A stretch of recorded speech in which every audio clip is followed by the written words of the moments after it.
Hello friends, आज हम बात करते हैं पेट फूलने के बारे में। पेट फूलना एक कॉमन प्रॉब्लम्स है और बहुत सारे लोग इससे परेशान रहते हैं। बहुत बार वो बहुत सारी दवाइयाँ भी करते हैं बट उनको टेम्परेरी बेसिस पे आराम आता है। दवाई छोड़ने के बाद वापस वो प्रॉब्लम हो जाती है और बहुत बार दवाइयों से भी बहुत अच्छा रिजल्ट नहीं आता।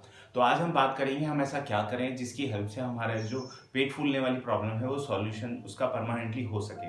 तो सबसे पहले आपको समझना चाहिए कि आपका जो पेट फूल रहा है उसके पीछे रीज़न क्या है, क्योंकि पेट फूलने के पीछे कई बार बहुत सारे अलग अलग रीज़न होते हैं। कुछ लोगों का खाने का पैटर्न बहुत डिस्टर्ब होता है इसलिए पेट फूलता है। कुछ लोगों को हाइपर एसिडिटी की वजह से पेट फूलता है। कुछ लोग बहुत जल्दी जल्दी खाना खा लेते हैं, उनका खाना प्रॉपर डाइजेस्ट नहीं हो पाता इसलिए भी पेट फूलता है। बहुत बार इंटेस्टाइन के वीक होने से या लीवर में डिस्टर्बेंस होने से भी पेट फूलता है। तो सबसे पहले बहुत बार हो सकता है आपको ये बातें एकदम से समझ नहीं आए कि आपके पेट फूलने का रीज़न क्या है, बट आपको ये समझना चाहिए कि कहीं आपकी जो डेली रूटीन वाली हैबिट्स हैं वो खराब तो नहीं है।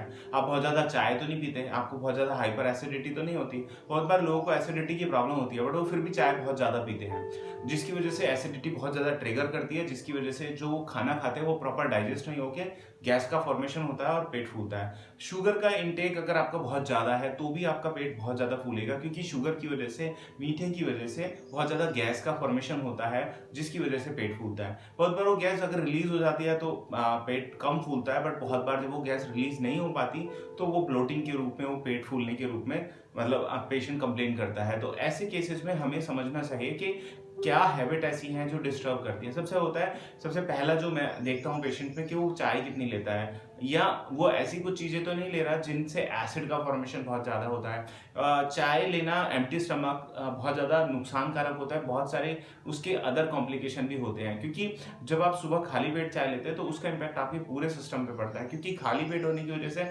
जो भी आपका फर्स्ट मील होता है वो बॉडी उसको फटाफट यूज़ कर लेती है। और चाय क्योंकि एसिडिक होती है और जिनको थोड़ी सी भी एसिडिटी की प्रॉब्लम होती है या हाइपर एसिडिटी बॉडी में होती है तो उनको चाय से वो एसिडिटी और ट्रिगर होती है। उसके बाद अब चाय ले ली, बट अगर वो उसके बाद जब वो खाना खाते हैं, जब पहले से एसिड का फॉर्मेशन बहुत ज़्यादा है तो वो जो खाना वो खाते हैं वो प्रॉपर डाइजेस्ट नहीं हो पाता, उससे हाइपर एसिडिटी होती है और वो खाना जब नीचे इंटेस्टाइन में चला जाता है तो उसकी वजह से गैस का फॉर्मेशन बहुत ज़्यादा होता है।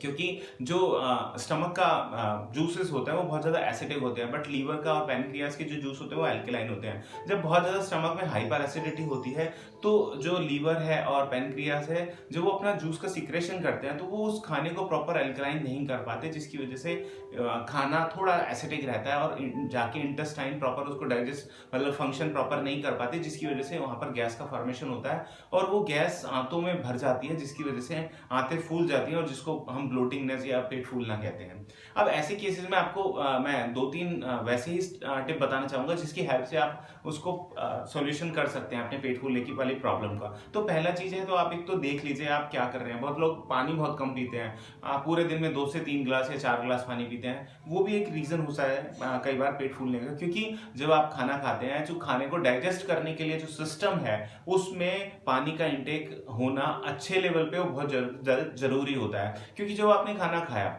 उसमें सलीवा और ये सारे एसिड वगैरह सब मिल जाते हैं, बट अगर आप पानी नहीं पीते तो वो जाके इंटेस्टाइन में जब आगे बढ़ता है तो वहाँ पर प्रॉब्लम होती है। उसकी वजह से बहुत सारे लोगों को कॉन्स्टिपेशन होता है और जब पेट साफ नहीं होता तो वो ही गैस का फॉर्मेशन होना, वो पेट फूलने के रूप में आपको पेशेंट बताता है या आपको फील होता है। तो आपको पानी प्रॉपर पीना चाहिए। आपको सुबह का इंटेक अपना देखना चाहिए कि आप सुबह कुछ ऐसी चीज़ तो नहीं ले रहे, जैसे मैंने चाय का एग्जांपल दिया है, बहुत सारी ऐसी चीज़ें होती हैं। कुछ लोग सुबह सुबह तला हुआ खाते हैं, कुछ लोग सुबह सुबह जैसे समोसे हैं, ब्रेड पकौड़े हैं, या ऐसी चीज़ें ज़्यादा खाते हैं। तो ऐसे केसेस में अगर आपको प्रॉब्लम है तो आपको सबसे पहले परहेज अच्छे से करना चाहिए, क्योंकि कहा भी जाता है कि इलाज से बड़ा परहेज होता है। आप इलाज कुछ भी कराते रहें, डॉक्टर एलोपैथिक में तो मेडिसिन दे देते हैं, वो ना तो पेशेंट्स को ये बताते हैं कि आपकी प्रॉब्लम का रीज़न क्या है, ना पेशेंट कई बार सोचने की कोशिश भी नहीं करता, उसको तो रहता है बस दवाई खाइए ठीक हो जाएंगे। और बहुत बार हाइपर एसिडिटी के लिए या वो पेट फूलने के लिए, गैस फॉर्मेशन को कम करने के लिए मेडिसिन भी देते हैं, बट जब तक आप उसकी कॉज को नहीं समझेंगे तब तक वो प्रॉब्लम हमेशा के लिए नहीं जाती।